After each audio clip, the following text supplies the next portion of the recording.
किसी ने बड़े कमाल की बात कही है कि कोई भी व्यक्ति हमसे 3 वजहों से जुड़ता है। पहला भाव, दूसरा प्रभाव और तीसरा अभाव। हाय गाइस, मेरा नाम है आरजे कार्तिक। एक छोटी सी कहानी। ये कहानी एक बुजुर्ग व्यक्ति की, जो रेलवे स्टेशन पर बैठे हुए थे, अपनी ट्रेन का इंतजार कर रहे थे। उनकी ट्रेन 15 मिनट लेट थी।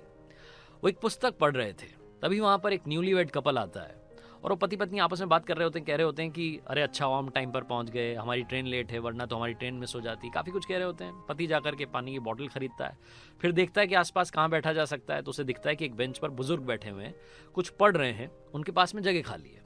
तो ये पति पत्नी जाकर के वहाँ बैठ जाते हैं। पतिदेव को ज्ञान बघाड़ने का शौक था, शेखी बघाड़ने का शौक था। तो वो देखते हैं कि बुजुर्ग पढ़ क्या रहे हैं। गौर से देखता है तो मालूम चलता है कि बुजुर्ग जो थे वो हमारा पवित्र ग्रंथ रामायण पढ़ रहे होते हैं।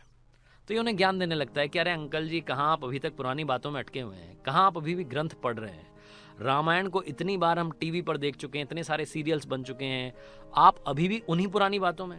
अगर आपको अपना ज्ञान बढ़ाना है तो नई चीज़ें, दुनिया में इतने सारे आर्टिकल्स आते हैं, इतनी सारी वेबसाइट्स हैं, उन पर जाइए, नए नए ऑथर्स हैं, उनके बारे में पढ़िए, उनके आर्टिकल्स पढ़िए। इतनी सारी बुक्स आ चुकी हैं, उन्हें पढ़िए। और अगर आपको देखने का शौक है तो इतनी सारी सीरीज़ हैं, इतनी सारी मूवीज़ अवेलेबल हैं। आजकल तो OTT प्लेटफॉर्म्स हैं, वहाँ पर जाइए, वो देखिए। काफ़ी कुछ वो कह रहा होता है। बुजुर्ग कुछ नहीं बोलते, मुस्कुरा रहे होते हैं और अपना जो पढ़ रहे थे वो पढ़ रहे होते हैं। उसके बाद में अचानक से ट्रेन के हॉर्न बजने की आवाज़ आती है। ये लड़का अपना ज्ञान दे रहा होता है। ट्रेन प्लेटफॉर्म पर आ जाती है। बुजुर्ग उठते हैं, अपना बैग उठाते हैं, पीछे वाले दरवाजे से ट्रेन में चढ़ जाते हैं। भीड़ होती है तो अगले वाले दरवाजे से लड़का चढ़ जाता है। उसके बाद में ट्रेन 1 मिनट के अंदर वहाँ से रवाना हो जाती है और 2 मिनट के बाद में अफरा तफरी मचती है। ट्रेन फिर से रुक जाती है, चेन पुलिंग होती है। बुजुर्ग पूछते हैं कि क्या हो गया। तो कोई बताता है कि सर वो एक लड़का आगे चढ़ा था, उसकी पत्नी पीछे प्लेटफॉर्म पर छूट गई है। बुजुर्ग उतरते हैं, उस कोच से बाहर आते हैं तो देखते हैं वो लड़का भागा जा रहा है अपनी पत्नी को लेने के लिए प्लेटफॉर्म पर। जब वापस लेकर के आता है अपनी धर्मपत्नी को और वापस वो जब कोच में चढ़ता है तो बुजुर्ग उसे कहते हैं कि बेटा, अब मैं आपको ज्ञान देना चाहता हूँ, अब मैं आपसे कुछ कहना चाहता हूँ। आपने मुझसे कहा कि मैं पवित्र ग्रंथ रामायण क्यों पढ़ रहा हूँ। ये तो पढ़ी सुनी बातें हैं, हमने इतनी बार पढ़ लिया है, इतनी बार देख लिया है। मैं इसको क्यों पढ़ रहा हूँ?